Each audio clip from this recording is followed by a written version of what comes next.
야고보서 1장 1절부터 8절까지 살펴보시겠습니다. 야고보서 말씀 1장 1절부터 8절까지입니다.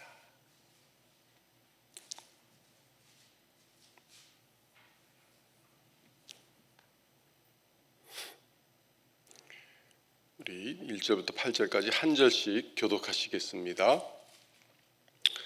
하나님과 주 예수 그리스도의 종 야고보는 흩어져 있는 12 사도에게 문안하노라.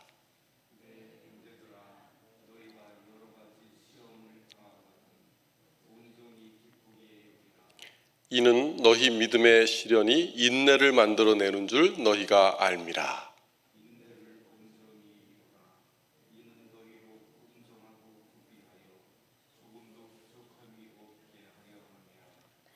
너희 중에 누구든지 지혜가 부족하거든 모든 사람에게 후히 주시고 꾸짖지 아니하시는 하나님께 구하라. 그리하면 주시리라.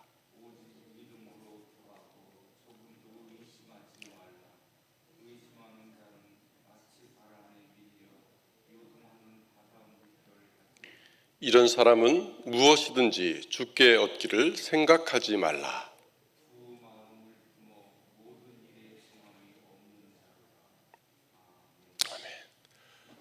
벌써 새해도 어느덧 이제 마지막 주 지나가고 있습니다. 새해를 맞을 때 우리는 늘 작년과는 좀 더 다른 삶, 새로운 삶을 말하곤 하지요.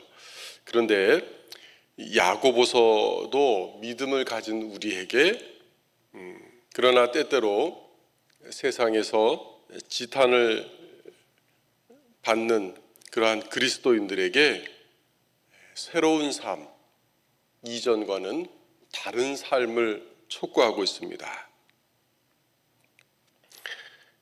만약 우리가 이 야고보서의 말씀을 잘 듣고 야고보가 우리에게 촉구하는 새로운 삶을 통해서 하나님 앞에서 우리의 영적인 온전함을 회복할 수 있다면 교회는 다시 이 세상으로부터 칭송받는 그런 하나님의 백성이 될 것입니다. 그러면 모든 사람에게 후히 주시고 꾸짖지 아니하시는 하나님, 가장 자비하시고 긍휼히 여겨주시는 하나님으로부터도 우리는 칭찬을 들을 수 있을 것입니다. 오늘 이 야고보서 흩어져 있는 12 지파에게 서신을 보냈던 예수님의 동생 야고보도 사실 처음부터 온전한 사람은 아니었습니다. 왜냐하면 예수님이 살아 계실 때 이 동생 야고보는 예수님을 하나님이 보내신 메시아, 그리스도로 믿지 않았다고 요한복음은 우리에게 증거해 주고 있습니다. 그러나 이후에 그 형을 이제 부활하신 주로 만났을 때 야고보는 예수님을 주요 그리스도로 믿었습니다. 이후 예수님의 동생 야고보는 별명이 예루살렘의 의인이었습니다. 그렇게 칭송을 받던 삶을 살다가 요세푸스가 증언해 주는 바에 따르면 야고보는 예루살렘에서 순교했다고 합니다. 그때가 한 AD 주후 62년 정도가 된 때인데요. 요세푸스는 야고보의 순교를 이렇게 증언해 주고 있습니다. 아나누스는 대담하고 무례한 성격의 소유자였기 때문에 사내들인 공의회 의원들을 소집하고 그리스도라고 부르는 예수의 동생과 그의 동료 몇 명을 율법을 범한 죄로 고소한 후 돌로 쳐 죽이도록 넘겨주었다. 이때 예수님의 동생 야고보도 순교당한 것으로 우리는 알고 있습니다. 자, 오늘 이제 우리가 이 서신을 살펴보면서 율법을 범했다고 그렇게 매도당해서 돌로 쳐 죽임을 당했다고 우리에게 알려진 예수님의 동생 야고보가 이제 과연 어느 정도까지 변했고, 그래서 예수님 돌아가신 후에 예루살렘 교회의 지도자요 기둥요 거룩한 목사가 되었는가 하는 것을 잠깐 살펴보려고 합니다.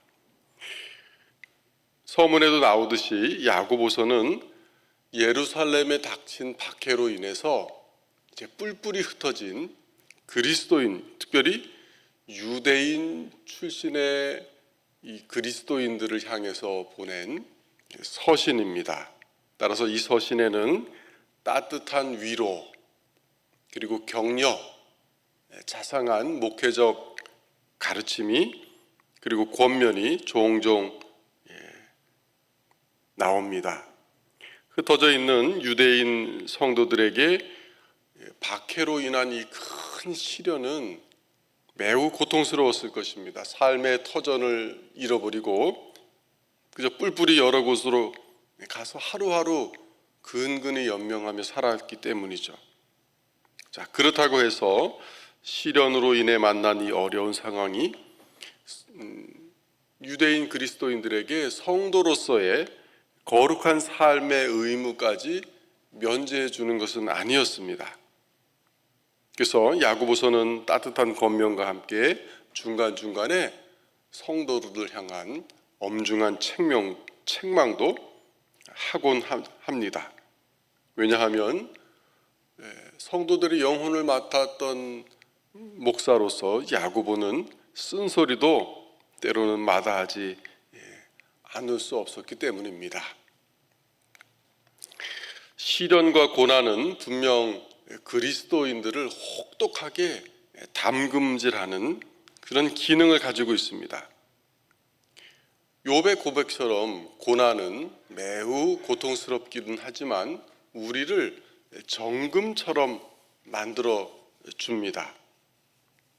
그러나 안타깝게도 고난이 성도들에게 정반대로 작용하는 경우도 있다는 사실입니다. 시련과 고난이 때로 성도를 하나님 앞에서 영적으로 무장해제시키고 방종하게 만들기도 한다는 사실이죠. 그러면 우리는 그리스도인으로서 하나님 아버지께 또 우리 주 예수 그리스도께 영광을 돌리는 삶을 살지 못하게 됩니다. 이것은 매우 두려운 일입니다. 그래서 야고보는 오늘 1장 2절에서 이렇게 말씀하죠. 시험을 당하거든 온전히 기쁘게 여기라. 또 4절에서는 인내를 온전히 이루라. 그렇게 권면합니다. 왜 그렇게 하라는 것입니까? 그것은 이제 지금 다가온 또 앞으로 다가올 시련이 3절에서 말씀하듯이 우리 안에서 인내라는 것을 만들어내기 때문입니다. 그래서 오늘 말씀에 의하면 시련 중에 성도에게 가장 필요한 덕목이 뭐냐? 바로 인내임을 알 수가 있습니다. 그러면 우리가 살아가면서 하나님 앞에 사는 그리스도인으로서 특히 시련의 상황을 맞닥뜨렸을 때 인내하기 위해서는 어떻게 해야 하는가?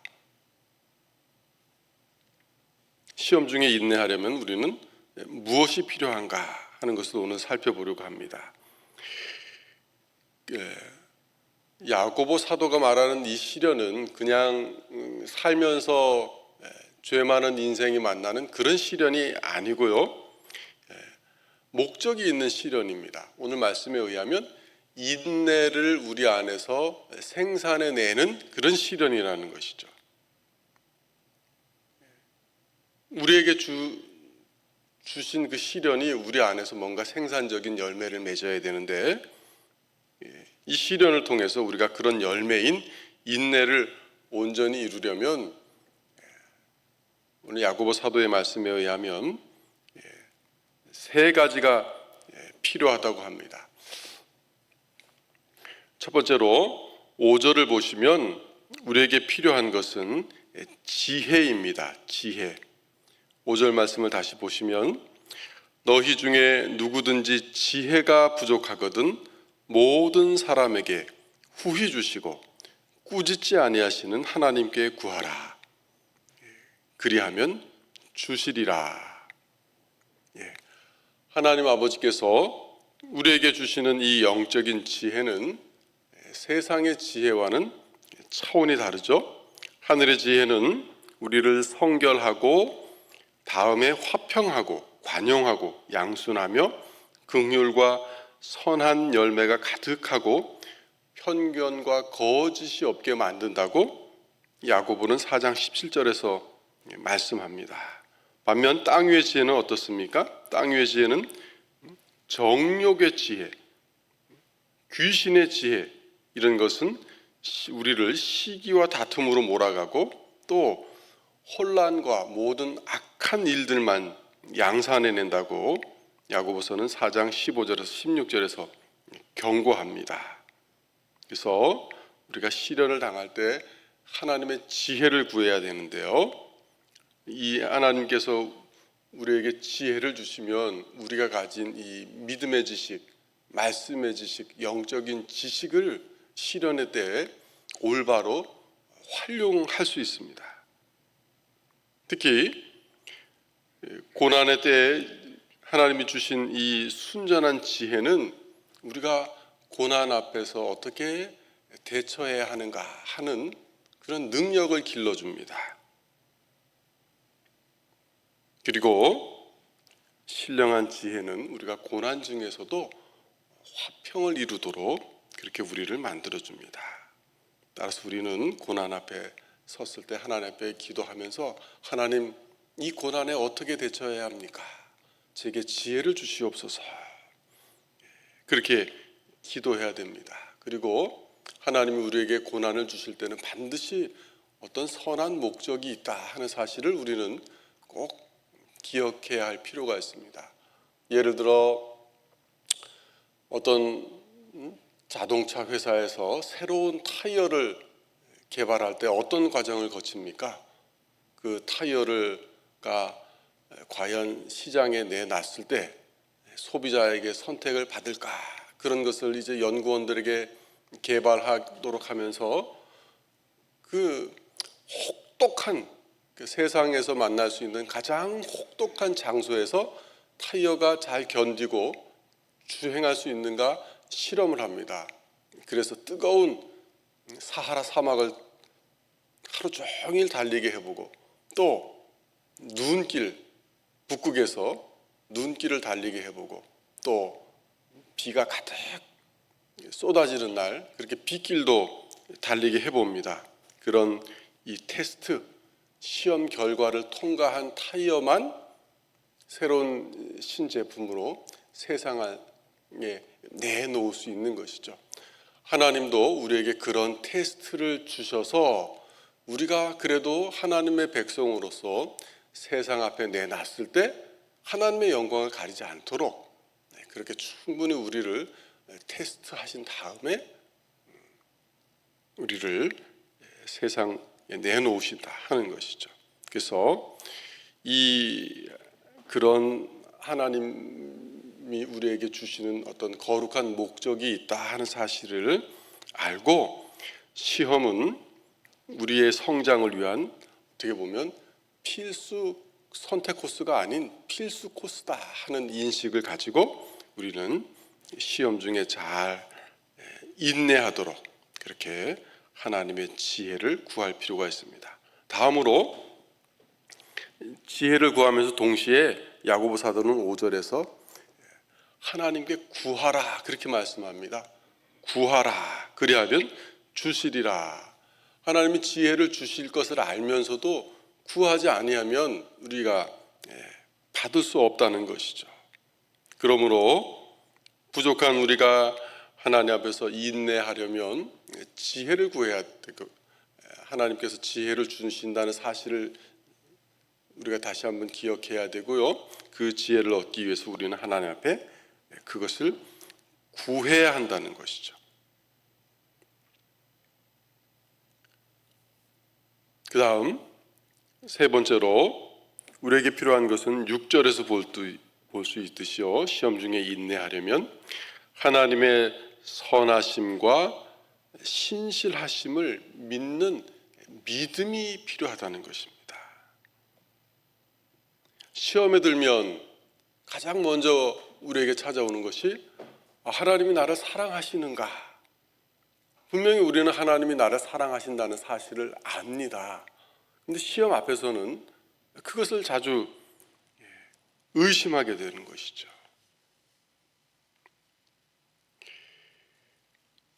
자, 이런 온전치 못한 지식으로 닥쳐온 고난 앞에서 과연 버텨낼 성도가 얼마나 될까 하는 것이죠. 고난이 오면 누구나 두렵고 믿음이 흔들립니다. 큰 박해 앞에서 우리는 너무 연약하고 또 우리의 믿음마저도 때로는 가라앉습니다. 그렇기 때문에 우리는 고난이 우리를 압박하고 누를 때도 나를 향하신 하나님의 사랑은 여전히 변함없고 하나님은 선하시고 신실하시다 하는 사실을 믿음으로 주장해야 되는 것이죠. 큰 장마가 터졌습니다. 한 아이가 자신의 힘으로는 도저히 건널 수 없는 거친 개울 앞에 다다랐습니다. 반대편에서는 먼저 건너간 아빠가 줄을 준비해서 이제 개울 건너편으로 던져질 준비를 하고 있습니다. 그러면서 아이에게 묻습니다. 너 아빠를 믿지? 아이가 소리칩니다. 그럼요, 아빠.